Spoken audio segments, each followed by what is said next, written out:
دوستو، 700 سال پہلے کی بات ہے، ایک آدمی نے دنیا کو قریباً فتح ہی کر لیا تھا۔ اس دور میں دنیا کے نصف حصے پر اس کا تصرف تھا اور نوع انسان پر اس نے اپنی ایسی دھاک بٹھائی جس کا اثر کئی نسلوں تک قائم رہا۔ وہ تھا چنگیز خان۔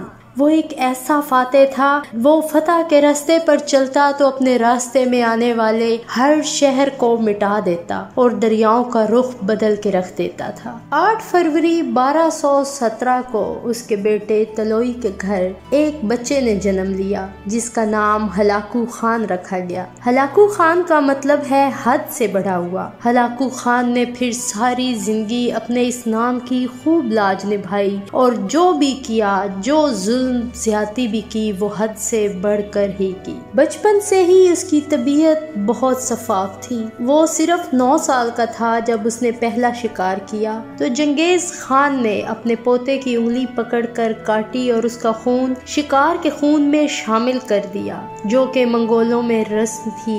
ہلاکو خان نے شکار کی دنیا میں قدم رکھ دیا ہے، یہ اس بات کا اعلان تھا۔ چنگیز خان کی موت کے بعد ہلاکو خان کی زندگی کچھ گمنام سی گزر رہی تھی، لیکن اس کی قسمت کا ستارہ چمکا جب اس کا بھائی مونکے خان منگولوں کا خان بن گیا۔ مونکے خان بھی اپنے دادا کی طرح دنیا پہ چھا جانا چاہتا تھا، لہٰذا اس نے چین کو فتح کرنے کے لیے اپنے بھائی قبلئی خان کو منتخب کیا، جبکہ اسلامی دنیا کو زیر کرنے کے لیے اس نے ہلاکو خان کا انتخاب کیا۔ 19 اکتوبر 1253 کو ہلاکو خان 1.5 لاکھ کا لشکر لے کر منگولیا سے روانہ ہوا اور اس کے بھائی مانکے خان نے اسے نصیحت کی کہ مصر تک چنگیز خان کا نظام پھیلا دو اور جو تمہاری پیروی کرے اس کے ساتھ مہربانی کرنا، اور جو تمہاری پیروی نہ کرے، تمہارے مخالف آئے، اسے کچل کے رکھ دینا۔ ہلاکو خان اپنے بھائی کا حکم مانتے ہوئے ایران کی طرف پیش قدمی کرنے لگا، جہاں اسے قلعہ الموت کو فتح کر کے اپنی حکومت قائم کرنا تھی۔ 1256 میں اس قلعے کا محاصرہ کیا گیا اور ان کے گرینڈ ماسٹر رکن الدین کو گرفتار کر لیا گیا۔ اس کے بعد باقی سب قلعے کو فتح کرنا آسان ہو گیا تھا۔ ایک قلعہ فتح نہیں ہو پا رہا تھا۔ ہلاکو خان نے بہت کوشش کی مگر ناکام رہا۔ پھر ان کے محافظوں کو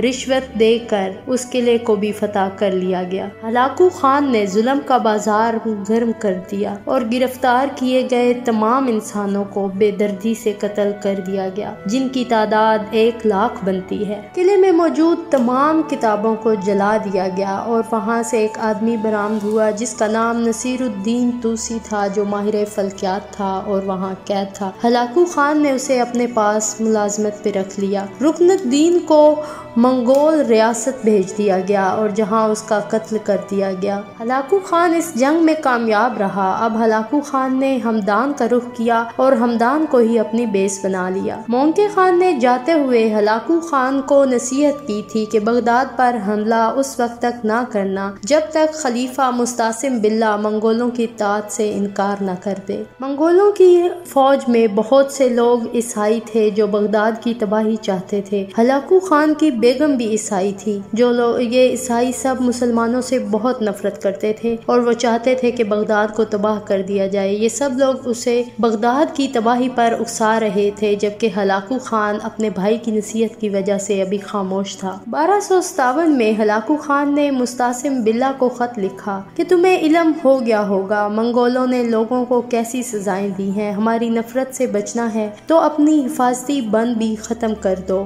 اور ہماری اطاعت قبول کر لو۔ ہم تمہیں کوئی نقصان نہیں پہنچائیں گے اور اگر ہم سے جنگ کرنا چاہو گے ہار جاؤ گے، مارے جاؤ گے۔ تیرے شہر کا ہر انسان قتل کیا جائے گا اور تباہی ہی تباہی ہوگی۔ عباسی خلیفہ مستعصم باللہ نے ڈرنے کے بجائے اسے بہت سخت جواب دیتے ہوئے کہا کہ مشرق سے مغرب تک اللہ کے نام لیوا ہماری فوج کا حصہ ہیں اور ہم تم سے نہیں ڈرتے، اور اگر تم جنگ کرنا چاہتے ہو تو میری فوج تمہاری منتظر ہے۔ اس دوران اس کا وزیر اعظم ابن الکیمی اسے ڈبل گیم کر گیا اور منگولوں کو جنگ کی دعوت دے دی۔ ہلاکو خان نے مستعصم باللہ کی ثابت قدمی دیکھتے ہوئے اسے ایک اور خط لکھا۔ مستعصم باللہ نے خط لانے والوں کو قتل کروا کر ان کا تماشا بنا دیا اور اعلان جنگ کر دیا۔ ہلاکو خان بھی زور و شور سے جنگ کی تیاری کرنے لگا۔ اس بات کو دیکھتے ہوئے مستعصم باللہ گھبرا گئے، کیونکہ وہ سوچ رہے تھے کہ ان کے خط کو دیکھ کر ہلاکو خان مسلمانوں پر حملے کی جرأت نہیں کرے گا۔ مستعصم باللہ نے اپنے نجومی کو بلایا اور اس سے پوچھا کہ آگے کے حالات کیا ہو سکتے ہیں۔ نجومی نے بھی عام سا جواب دیا اور بولا کہ ہلاکو خان اگر ہم پہ حملہ کرے گا تو وہ مر جائے گا، بارش نہیں آئے گی، بادل نہیں برسیں گے۔ اس نے بہت لمبی چوڑی داستان سنائی۔ جب نجومی کی داستان کا علم ہلاکو خان کو ہوا تو اس نے اپنے نجومی کو طلب کیا اور اس سے پوچھا کہ آگے کیا ہونے والا ہے۔ اس نے بھی یہی داستان سنائی، جس پر نصیر الدین توسی نے کہا کہ ایسا کچھ نہیں ہوگا، آپ بغداد پر حملہ کر دیں۔ اس طرح نجومی کو قتل کر دیا ہلاکو خان نے۔ نومبر 1257 میں 3 لاکھ کی فوج لے کر ہلاکو خان بغداد پر حملے کے لیے نکلا۔ 18 جنوری 1258 کو ہلاکو خان مسلمانوں کے دروازے پر لشکر لیے کھڑا تھا۔ بغداد دریائے دجلہ کے دونوں کنارے پر واقع تھا۔ اس کا ایک حصہ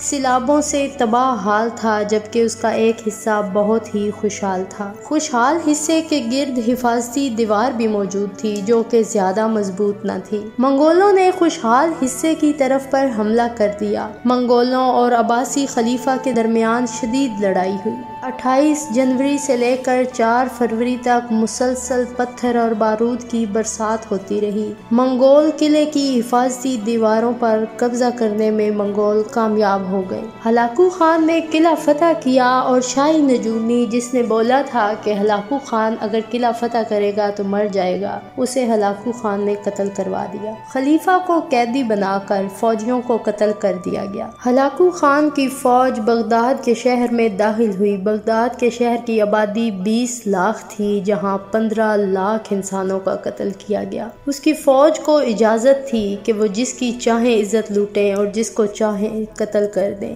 لاشوں پہ لاشیں بچھ گئیں اور ہر طرف لاشیں ہی لاشیں دکھائی دینے لگیں۔ بدبو اتنی پھیل گئی کہ خود ہلاکو خان کو شہر سے باہر کیمپ لگانا پڑا۔ اتنی قتل و غارت کے بعد بغداد کو آگ لگا دی گئی۔ بغداد کی عظیم لائبریری بیت الحکمہ، اسے بھی جلا کر راکھ کر دیا گیا۔ دریائے دجلہ جو مسلمانوں کے خون سے سرخ ہو کر بہہ رہا تھا، وہ کتابوں کی سیاہی میں گھل گیا اور یہ دریا 1 ماہ تک کتابوں کی سیاہی میں سیاہ پانی لے کر بہتا رہا۔ خلیفہ کے خزانے سے بے تحاشا سونا ملا، جسے دیکھ کر ہلاکو خان نے کہا کہ تم نے اتنا زیادہ سونا کیوں جمع کیا ہے؟ اگر یہ سونا تم بیچ کر فوج جمع کرتے تو آج ہمارے سامنے مقابلے کی ہمت رکھتے ہوتے۔ خلیفہ کی بیویوں کو منگولوں نے آپس میں بانٹ لیا، جبکہ کنیزوں کو اور خواجہ سراؤں کو قتل کر دیا گیا۔ منگول فیصلہ نہیں کر پا رہے تھے کہ اب وہ خلیفہ کو زندہ رکھیں یا پھر مار دیں، کیونکہ ہلاکو خان کو آسمانی آفتوں کا ڈر تھا۔ لیکن نصیر الدین نے اس خوف، اس ڈر کو ختم کرتے ہوئے مستعصم باللہ کے قتل کی ترغیب دے دی، جس پر ہلاکو خان نے مستعصم باللہ کا قتل کر دیا اور اس کا وزیر اعظم غدار ابن الکیمی اسی کے ہلاکو خان کی دربار کا ہی حصہ بن گیا۔ اتنا بڑا ظلم ہوتا رہا، قتل و غارت ہوتی رہی، لیکن کسی مسلمان حکمران میں جرأت نہیں تھی کہ وہ اس ظلم کو روکے۔ منگول خاندان کا ہی ایک خان تھا جس نے بولا کہ ہم سے مشورہ کیے بغیر ہلاکو خان نے ظلم کا اتنا بازار گرم کر دیا ہے، لہٰذا میں مسلمانوں کے خون کا بدلہ ضرور لوں گا۔ بغداد کی تباہی کے بعد عراق سے ترکی تک مسلم حکمرانوں نے ہلاکو خان کی اطاعت قبول کر لی اور وہاں تک ہلاکو خان کی فتوحات کا جھنڈا لہرانے لگا۔ اب ہلاکو خان کا اگلا ٹارگٹ مصر اور شام تھا، کیونکہ اس کے بھائی مونکے خان کا حکم تھا کہ وہاں بھی چنگیز خان کا نظام رائج کیا جائے۔ 1259 کے آخر میں ہلاکو خان شام اور مصر پر حملے کی تیاری کرنے لگا اور 1,20,000 کی فوج لے کر وہ ترکی سے شام روانہ ہو گیا۔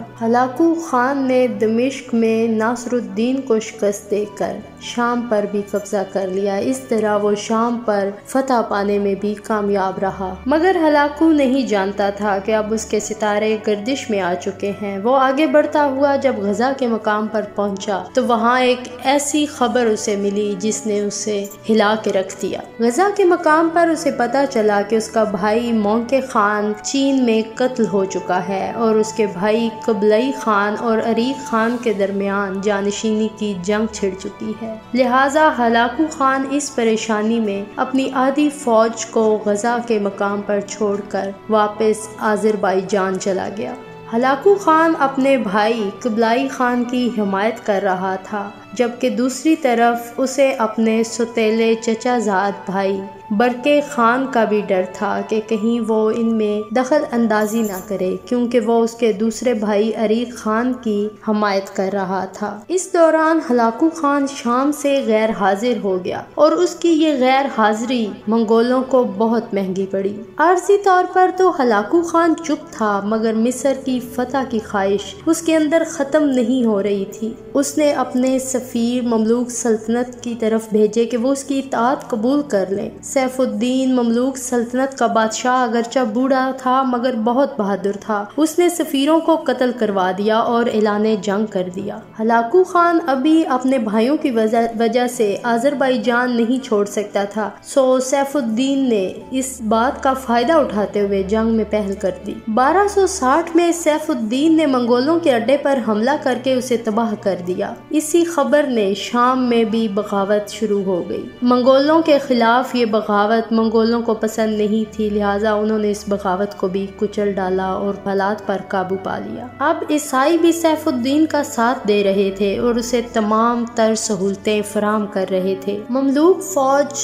تعداد میں تو ہلاکو خان کی فوج کے برابر ہی تھی، مگر ہلاکو خان کی فوج جتنی ٹرینڈ نہیں تھی۔ مملوک فوج کا ایک کمانڈر ببرس اس علاقے کو اچھے سے جانتا تھا۔ یہ بات ان کے لیے بہت فائدہ مند رہی اور منگولوں کی چالیں انہی پر الٹی پڑ گئیں۔ ببرس نے اپنی کچھ فوج کو پہاڑوں کے پیچھے چھپا دیا اور کچھ فوج کو سامنے رکھا۔ وہ فوج کافی دیر ہلاکو خان کی فوج سے لڑتی رہی اور پھر بھاگنے کی اداکاری کرنے لگی۔ جب وہ پہاڑوں کے قریب پہنچے تو پہاڑوں کے پیچھے چھپی ہوئی مملوک فوج منگولوں پر ٹوٹ پڑی، مگر منگولوں کی فوج بھی بہت بہادر تھی۔ ہر طرف سے گھر جانے کے باوجود انہوں نے ڈٹ کر مقابلہ کیا۔ اس دوران سیف الدین نے اپنا ہیلمٹ اتارا اور نعرہ تکبیر بلند کرتے ہوئے کہا، میرے سپاہیوں، اللہ کے لیے لڑو اور یا جیت جاؤ یا مر جاؤ۔ اس نعرے نے ان کے اندر ایک نیا جذبہ پیدا کیا اور وہ جم کر لڑے اور منگولوں کو مار بھگایا۔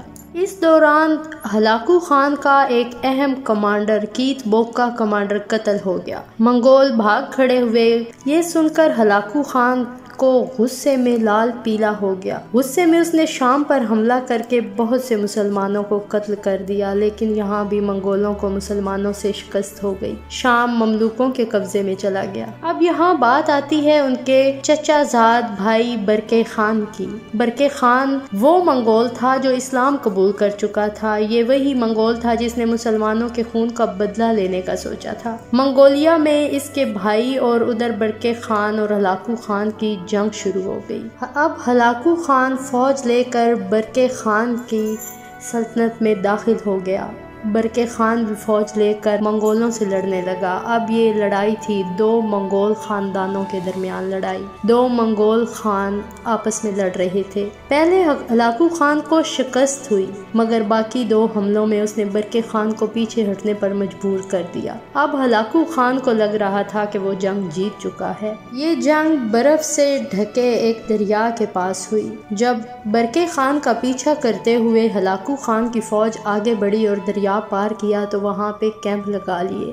خوب عیاشیاں اور دعوتیں اڑائیں گی، لیکن برکے خان اس فوج کا تعاقب کرتا رہا۔ اس کے اچانک حملے سے فوج بھاگ کھڑی ہوئی، جس دوران ہلاکو خان بھی زخمی ہوا اور باقی کی فوج دریا پار کرتے ہوئے اس کی برف ٹوٹنے پر بہہ کے مر گئی۔ ہلاکو خان بھاگنے میں تو کامیاب ہوا، لیکن وہ زخمی ہو گیا تھا اور کچھ ہی عرصے میں وہ انہی زخموں کی تاب نہ لاتے ہوئے مر گیا۔ دوسری طرف اس کا بھائی قبلائی خان بھی جنگ جیت گیا اور خان بن گیا۔ اب ہلاکو خان کی سلطنت ایلخانی سلطنت، جس کا نام تھا اطاعت کرنے والی سلطنت، وہ بھی 70 سال تک چلی اور اس کے علاوہ ٹوٹ کر چھوٹی چھوٹی سلطنت میں تبدیل ہو گئی۔ یہ تھی ہلاکو خان کے ظلم کی ایک لمبی داستان۔